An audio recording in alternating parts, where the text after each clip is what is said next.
After Abraham's death, his son Isaac became the keeper of the promise. The tents of the patriarch glowed with quiet strength, for the blessing rested there like light upon still water.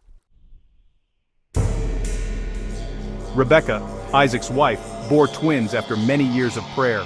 The first came out red and rough, and they called him Esau. The second came forth holding his brother's heel, and they named him Jacob, the one who grasps. Even in the womb, the two had struggled. The angel told Rebekah, "Two nations are in your womb. One shall be stronger than the other, and the elder shall serve the younger."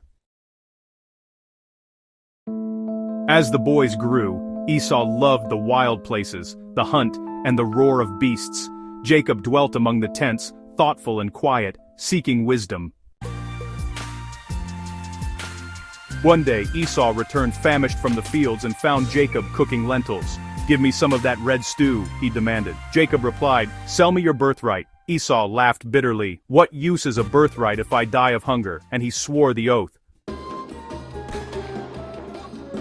Thus the birthright passed to Jacob, not by cunning alone, but because heaven had so ordained it.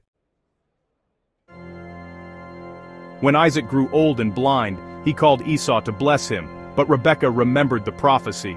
She clothed Jacob in Esau's garments and covered his hands with goat's hair.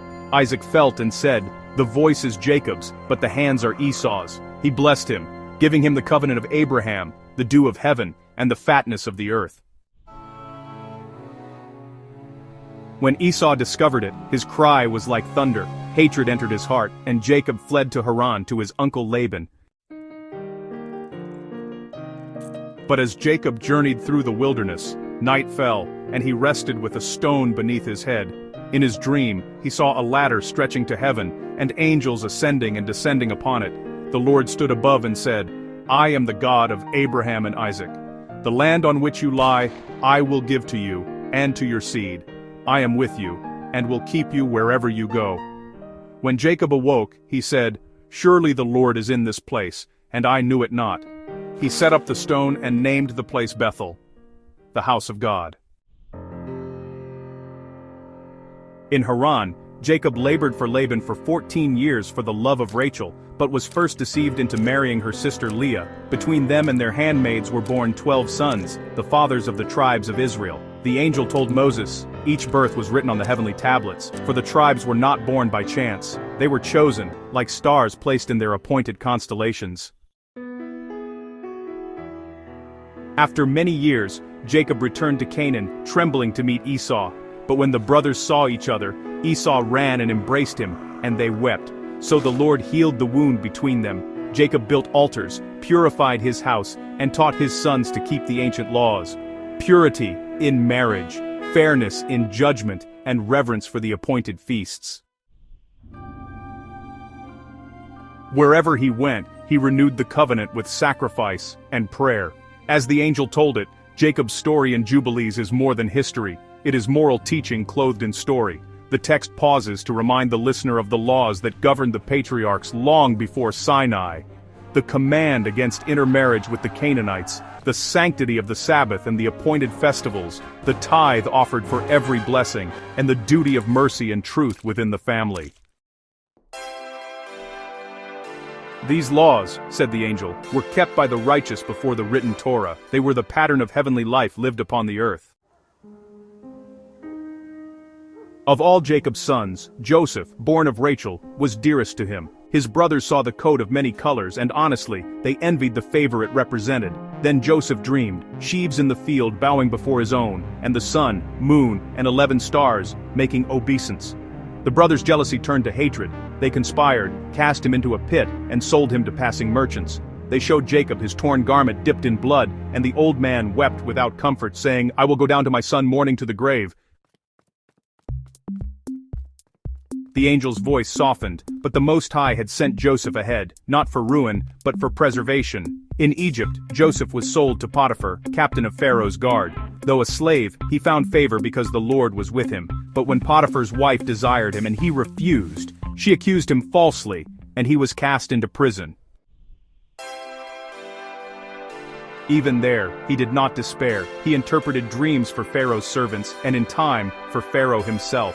When Joseph revealed the coming famine, 7 years of plenty followed by 7 of hunger, Pharaoh lifted him from the dungeon and set him over all Egypt. "See," said the angel, "how righteousness shines brightest in affliction, for every trial is a forge for the soul."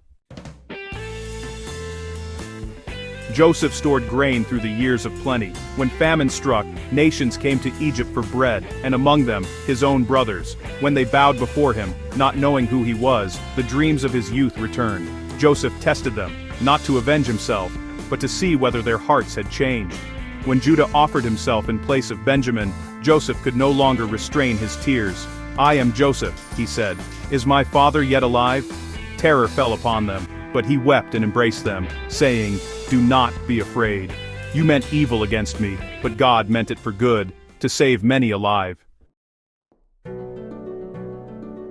He sent for Jacob, who came down to Egypt rejoicing, his spirit revived, and there, under Joseph's care, the children of Israel grew into a people strong and numerous. As Jacob's end drew near, he gathered his sons around him. To each he spoke a word of prophecy, marking their destinies. Reuben, unstable; Judah, the lion's whelp from whom kings would come; Joseph, a fruitful bough whose branches climb over the wall. He charged them, "Keep the way of righteousness. Remember the God of your fathers, for he alone will redeem you." Then Jacob slept, and his sons carried him back to the cave of Machpelah to rest beside Abraham and Isaac. Joseph's tears fell upon his father's face as incense rose to heaven. The angel's voice lingered like a slow wind through cedar branches. "Thus," he said, "was the family of Abraham shaped into a nation. Through envy came reconciliation. Through exile came preservation. Every wound was turned by God into a path of promise. The law was being written not yet on tablets of stone, but upon the hearts of the patriarchs." Moses listened, and he understood. The story was not only about ancient fathers, it was about every generation called to wrestle with God, and to find in struggle the blessing of faith.